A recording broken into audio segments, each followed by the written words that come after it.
David Muir, the ABC host, asked Kamala Harris about Donald Trump. He said, this was a post from President Trump about this upcoming election just weeks away. He said, when I win, those people who cheated, and then he lists donors, voters, election officials, he says, will be prosecuted to the fullest extent of the law, which will include long-term prison sentences.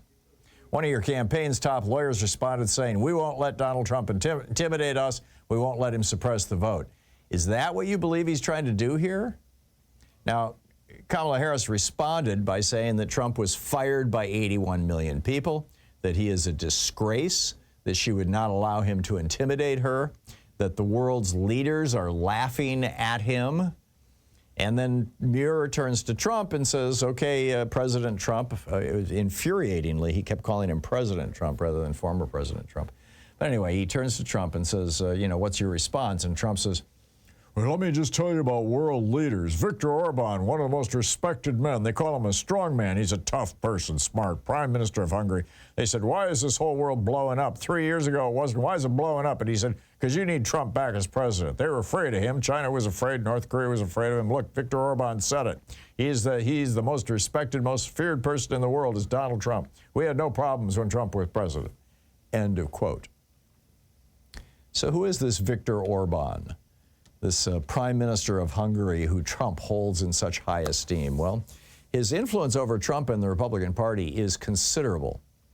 The CPAC, the Conservative Political Action Conference, was hosted by Victor Orban in Hungary. Tucker Carlson did his show from Budapest, the capital of Hungary, for an entire week, interviewed Orban. Orban came over to the United States. He spoke to Republican groups. He spoke at a CPAC conference in Texas. He is the only European leader who takes Putin's side against Ukraine. He does what he's called, what Europeans refer to as soft fascism. This is what he said when he was talking to the Republican audience down in Texas year before last. He said, Hungary is actually an incubator where experiments are done on the future of conservative policies.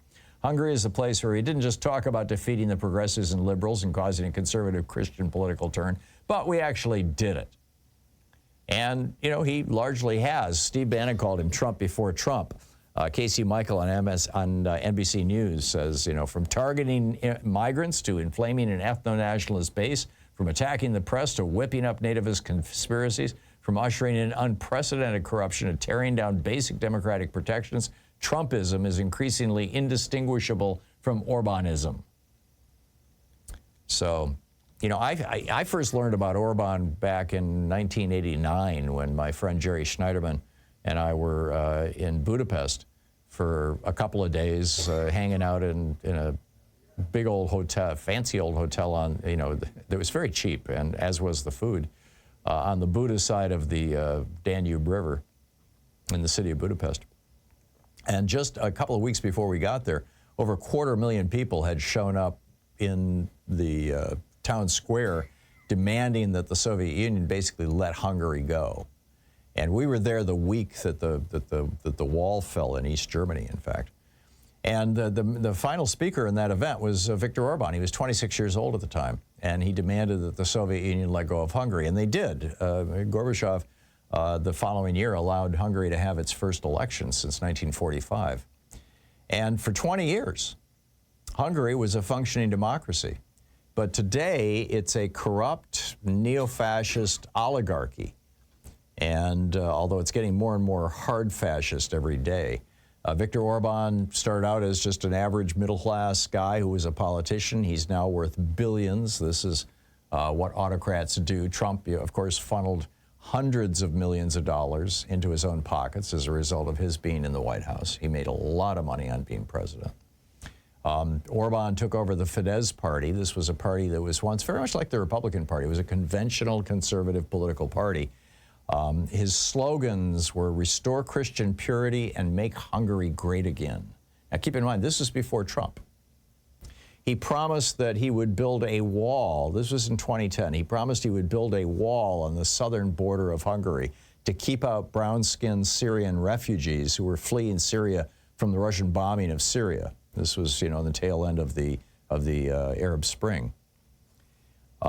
He said that the brown-skinned Syrian refugees who were coming into Hungary through their southern border were, quote, rapists and murderers, that they were, quote, poisoning the blood of Hungary.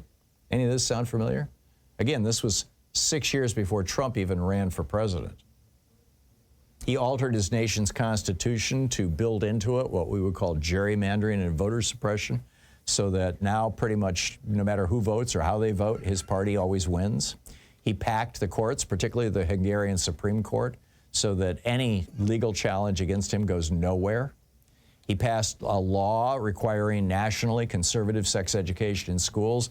In other words, that children be taught that gay people are evil and perverted, and that abstinence is the only form of birth control that's acceptable. He criminalized the portrayal of queer people on television, or even a discussion about queer people. In public campaigns, he's conflated homosexuality with pedophilia. The penalties for being openly gay are draconian.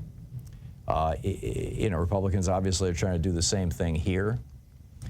He issued new textbooks for elementary and middle school and high school in Hungary, teaching that multiracialism and racial tolerance are bad things.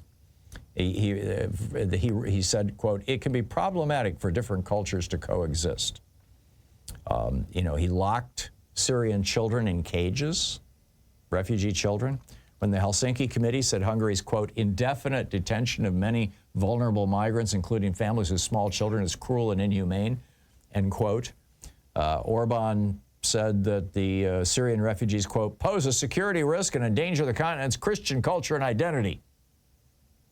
And he added, immigrants bring crime, especially crimes against women, and let in the virus of terrorism. Any of this sound familiar?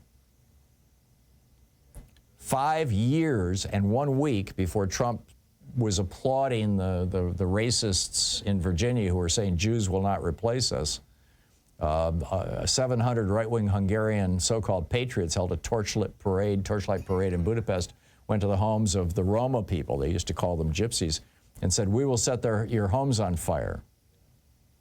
I mean, it just goes on and on. I could continue for another 15 minutes, but bottom line, Victor Orban in Hungary has done what Donald Trump wants to do in America. And if you and Fox News and the right-wing media, they just love this guy. They're all over it. So keep an eye on this. Keep an eye on Victor Orban. Keep an eye on Hungary, because this is the model now, not just for Trump, but for the entire Republican Party at the moment. And it's a very, very troubling thing.